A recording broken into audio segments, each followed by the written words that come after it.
So today I'm trying to install those seat belts that I painted the other day, and the space that I have to work with between the seats is tiny.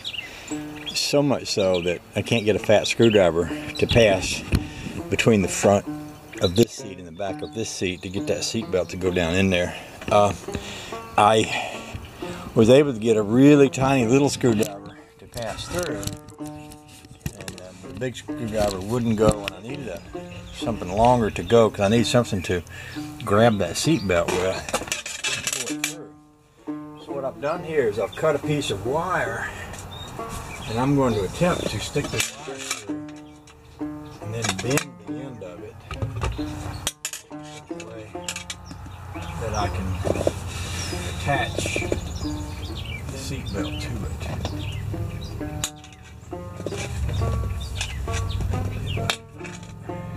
There's a tiny little hole, and it's like a little slit that you can't even really feel. Here. I believe it's somebody at some point. This car didn't have seat belts when it came from the factory. So I think at some point someone made a little slit in the seat to pass that through.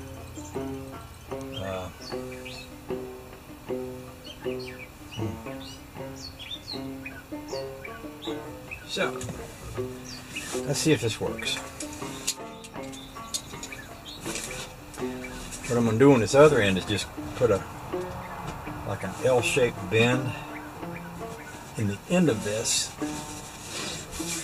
and then take a piece of Gorilla Tape, literally tape it to the belt. I'll bring it over here, maybe you can kind of see what I'm doing. I've got a bend here, got me a little Gorilla Tape here. Gorilla Tape's pretty good stuff. I just realized I did that upside down, so I'm just going to flip it over. I can do that. And I can feel that hole where it goes from one side to the other. It's not very wide. I'm going to move it sort of to this side. And then cross your fingers, this is the part where it matters.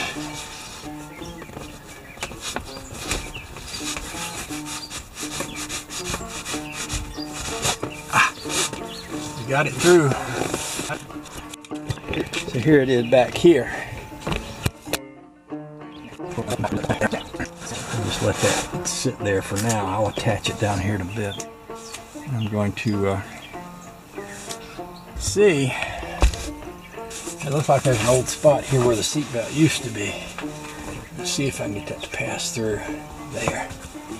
Again. And then on the other side. Yep, it has come through the seat. So what I'm going to want to do over here is put that buckle back into place.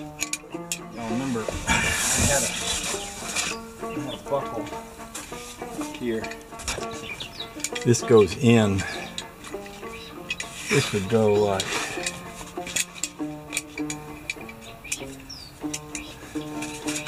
it would go up on one side and down on the other. Want that and pull that. No, because I want it to go the other way. So that's not right, because I need this part to be on top and that part to come up from under. So I'm going to reverse that. That way the part that goes through the seat and connects to the floor will be on the bottom. The part you can pull will be on top. Yeah. Okay. So that's the part that we're going to attach like we did before, if we can.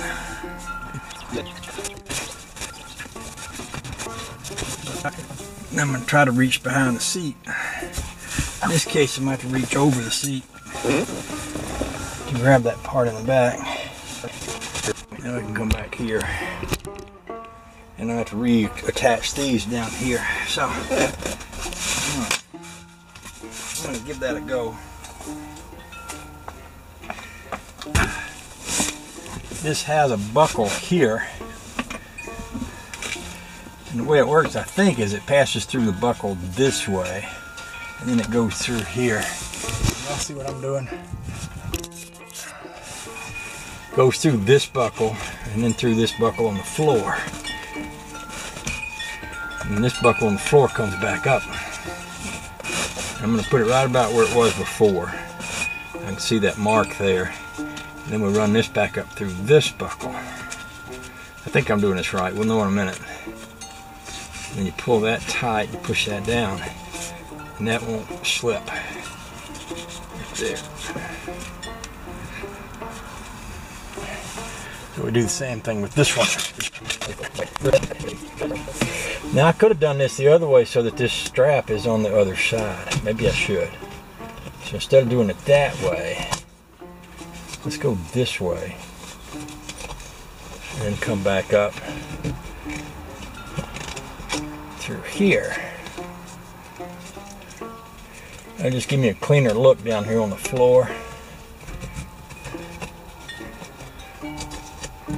I can also adjust these things if I decide that I don't like where they are. I can take some of the slack out of them.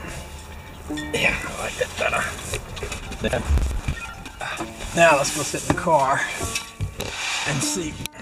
Thanks. Okay, that's good.